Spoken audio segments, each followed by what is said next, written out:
আমরা আজকের এই বিএনপির এই ঐতিহাসিক প্রতিবাদ ও সংহতি র্যালির মাধ্যমে আমরা যেটি বিশ্বাস করি যে জাতি হিসাবে ধর্ম বর্ণ নির্বিশেষে পুরো বাংলাদেশ ফিলিস্তিনের পাশে রয়েছে এবং একটি মুসলিম প্রধান দেশ হিসাবে এই ধরনের ঐক্যবদ্ধ অবস্থান আমরা বিশ্বাস করি বিশ্ববাসীর দৃষ্টি আকর্ষণ করতে সক্ষম হব যে এই 20 কোটি জনগণ এক এবং ঐক্যবদ্ধভাবে ফিলিস্তিনের প্রশ্নে আমরা ফিলিস্তিনের পাশে রয়েছে। আজকের এই ঐতিহাসিক র্যালির মাধ্যমে এবং বিগত সময়ে আমরা যেভাবে একসাথে ছিলাম, আগামীতে বেশ কিছু অপর দলেরও কর্মসূচি রয়েছে। এই সবগুলো কর্মসূচির মাধ্যমে বিশ্ববাসীর নিকট বার্তা যাবে যে বাংলাদেশ ফিলিস্তিনের পাশে রয়েছে, ধর্মপ্রাণ মুসল্লি এবং ধর্মবর্ণ নির্বিশেষে বাংলাদেশের জনগণ ফিলিস্তিনের পাশে রয়েছে।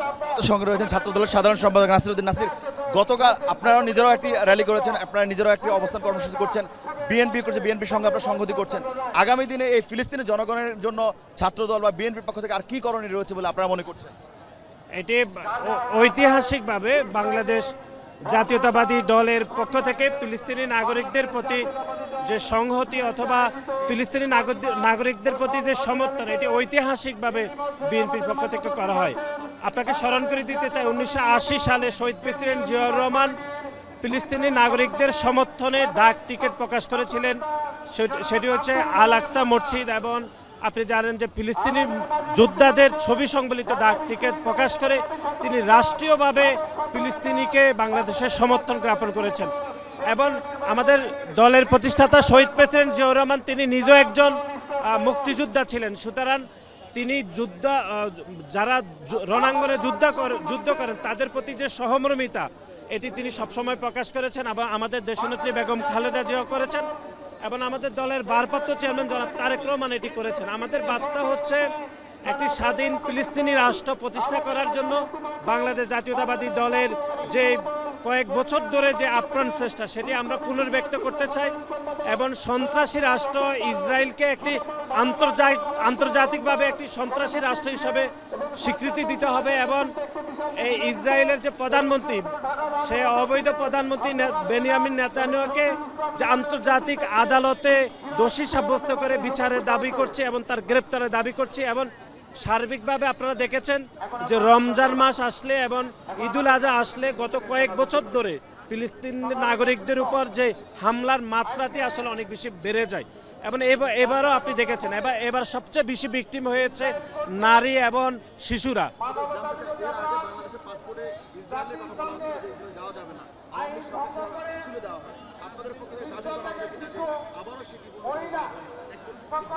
আপনি দেখেছেন যে গত আওয়ামী লীগ সরকার যে অ্যাকসেপ্ট ইসরায়েল সেটি তারা তুলে দিয়েছে। আমরা আমাদের দলের পক্ষ থেকে ঘোষণা দেওয়া হয়েছে যে এটি আবার পুনরায় যেন অ্যাকসেপ্ট ইসরায়েল এটি রাখা হয় এবং পরোক্ষভাবে আওয়ামী লীগ কিন্তু ইসরায়েলকে স্বীকৃতি দিয়েছিল এবং ইসরায়েলের কাছ থেকে বিভিন্ন অস্ত্রসহ বিভিন্ন গোপন অনেকগুলো বিষয় তারা কিনেছিল।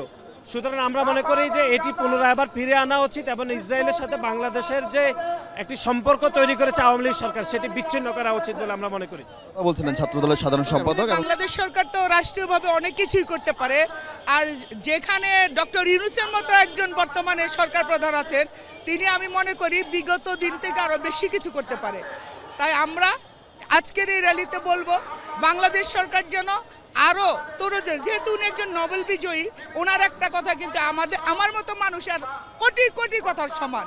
তাই আমি চাইবো উনি এটার ব্যাপারে, এই নৃশংস হত্যার বিরুদ্ধে এবং তাদেরকে ইসলামিক রাষ্ট্র তো আছেই, তার থেকে বড় আমরা যে মানবিক রাষ্ট্র একটা বাংলাদেশ, সেই মানবিকতার জায়গা থেকে মানবিক রাষ্ট্র হিসেবে এটাকে আরও বেশি সহায়তা করা হোক বিভিন্ন দেশ থেকে যেভাবে পারেন উনি।